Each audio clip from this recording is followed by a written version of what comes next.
Hey guys, in this video I'm going to go over how to graph quadratic functions. Okay, so we're going to start off with this one here, and if you notice here there's a negative in the front. Okay, so that means it's going to be opening downward. So the first thing you want to do is, to keep it simple, we're going to start off with the vertex.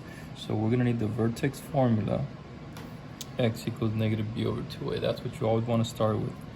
Now you have to label your a and your b. Your a is the value next to the x squared. The b is next to the x, the value or the coefficient next to the x. So now we're going to input this in here, and we're going to end up with negative.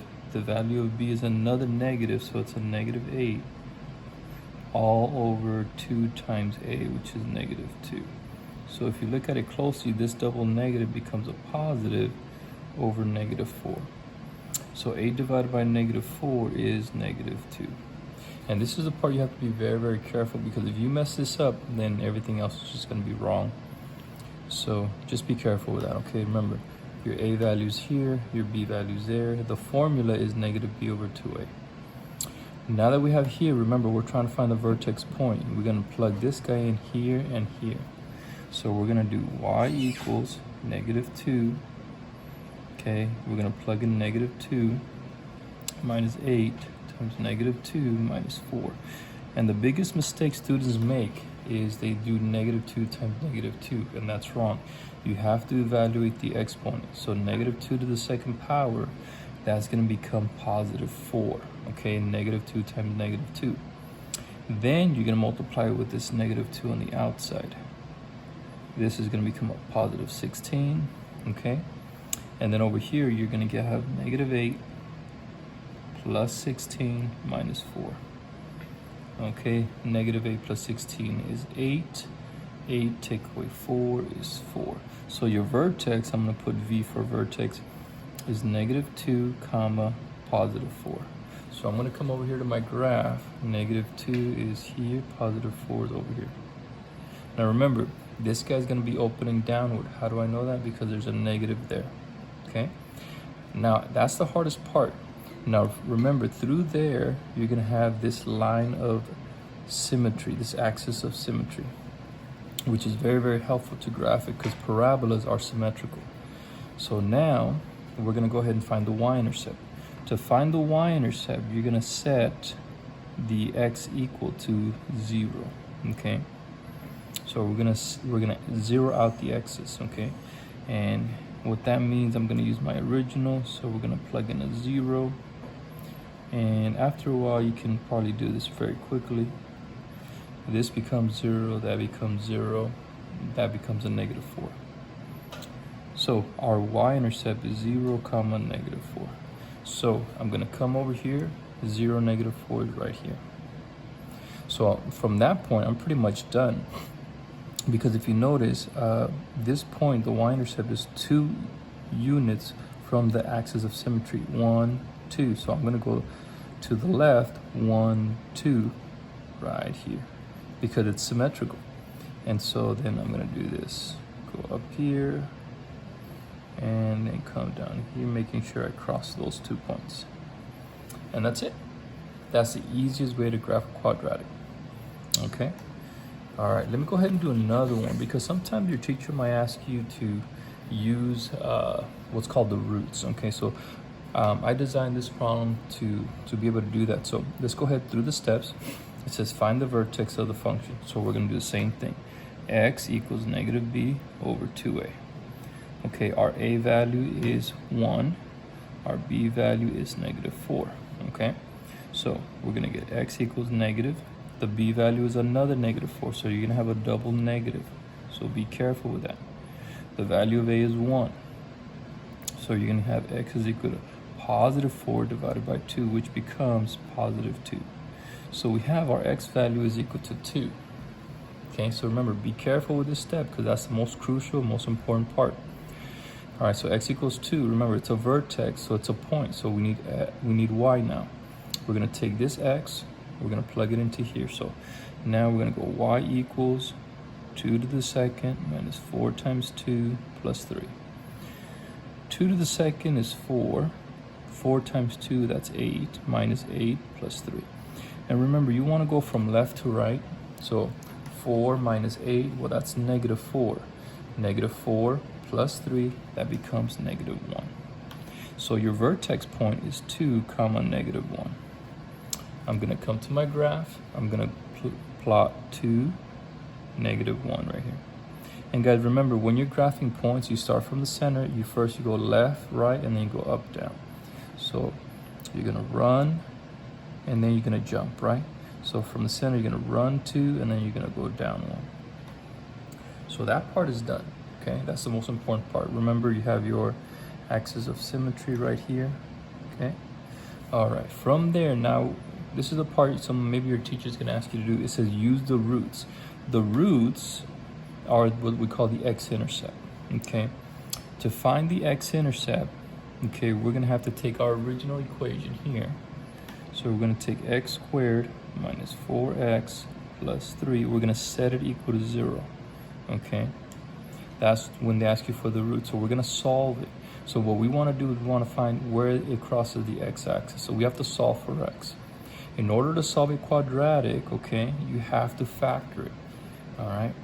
Now, is there a common factor that you can take out? The answer is no. So for our school, we use what's called the box formula. So we're going to do this. So we have x squared and we have a positive 3. So we're going to fill out the outside. In order to get x squared, it's x times x. We need a 3 here, all right? So the only thing we can do, because 3 is prime, is 3 times 1, right? 3 times 1 is 3.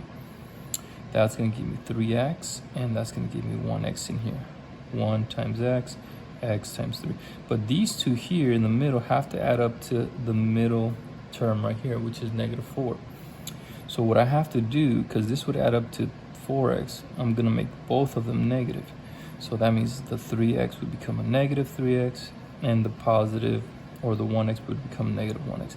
So when you add these two here, that will give me the negative 4x. But at the same time, when you multiply these two, it's going to still give me that positive 3 that I'm looking for. So now my factors are going to be x minus 3 and x minus 1. Set that equal to 0. So we have to solve it, so we're going to set x minus 3 equals to 0 and x minus 1 is equal to 0. When you solve that, x is equal to 3, x is equal to 1. Okay, and that's, I think, should be self-explanatory, guys. So now remember, these now become points. So this becomes 3 comma 0 and 1 comma 0. So we're going to take these two and we're going to plot them over here on a graph. So 1 comma 0 is right here, and x equals 3 is right here. You see how that works nicely? So that's the second part. So that's using the roots to graph the function. So when your teacher asks you, use the roots, this is what it means. You're going to take your function, set it equal to 0, and you're going to have to factor it, okay? And then solve it. Lastly is find the y-intercept. Now remember, the y-intercept, we are going to set the x equal to 0. So we have our function, y equals x squared minus 4x plus 3. Now actually, this is pretty straightforward. We're going to 0 out the x's, okay? And when I do that, I make the x's 0, and you end up with y is equal to 3. So this point, the y-intercept is 0 comma 3. Now, one other thing my students picked up on is the y-intercept is always going to start off with 0 comma something, and that's true. So the y-intercept for this one's going to be 0 comma 3. So we're going to do 0 comma 3 is going to be right here. And then if you want to use symmetry, 1, 2, we're going to go 1, 2 to the right. And you can see how nicely I am able to draw my parabola. Okay? Now remember, guys, so this is how you graph using the roots. Okay? So hopefully that makes sense. Let's do another one, a bit harder one. This one I decided to do a fraction, okay? So here it is. So now for this one, guys, same thing. And students get, they get scared of that fraction. I don't think I did it too complex in this one. Still, the a value is 1/2. The b value is 4. And so we're going to get x is equal to negative b over 2a. All right, we're going to get negative the value of b is 4, and then 2 times the value of a is 1/2. So the top, you're going to end up with -4. The bottom, 2 times 1/2. Remember, to multiply a whole number and a fraction, you only multiply the top. If you want to think about putting a 1 underneath, that's perfectly fine. So 2 times 1 is 2. On the bottom is 1 times 2, which is 2. So 2 divided by 2 becomes a 1. Okay? So that actually simplifies very nicely. -4 divided by 1, well, that's going to give me -4. So that wasn't too hard at all. Okay, so now remember, we got our x, now we need to find our y, because you're finding the vertex. So we're going to plug it in here and here. We're going to use this value. So we're going to get y equals 1/2 -4 squared plus 4 times -4 plus 10. Okay, right here, -4, -4. Now remember, you have to do the exponents first. -4 squared, that's going to give you 16. Okay, 4 times -4, that's -16. Okay, now I want you to think, what is half of 16? Half of 16 is 8. 8 minus 16 plus 10. So now, from left to right, 8, take away 16, that's -8. -8 plus 10, that's +2.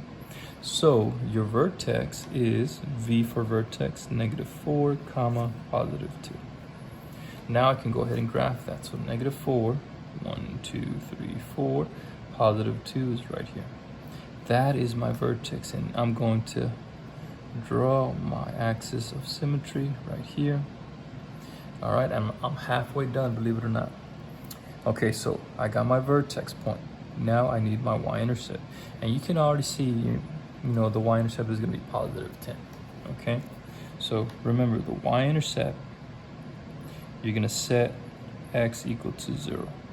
All right, so you have y equals 1/2 x squared plus 4x plus 10. And just like the others, we're going to zero out the x's. That becomes a 0, that becomes a 0. You're left with 10. So your y-intercept is 0, 10. So I'm going to come over here, 0, 10. Now I'm going to stay on this y-axis. 1, 2, 3, 4, 5, 6, 7, 8, 9. Right up here. There is my y-intercept. And then you can use symmetry. So from the axis of symmetry, we have 1, 2, 3, 4. So I'm going to go 4 to the left. 1, 2, 3, 4. Right there. Boom. And now I can draw it. There it is. Just make sure it crosses those points and you're good to go. So guys, hopefully that made some sense, because I know you're probably getting to the time of the year where you're going to have graphing quadratics in your final exam. So hopefully that helps, and I'll see you guys in the next one.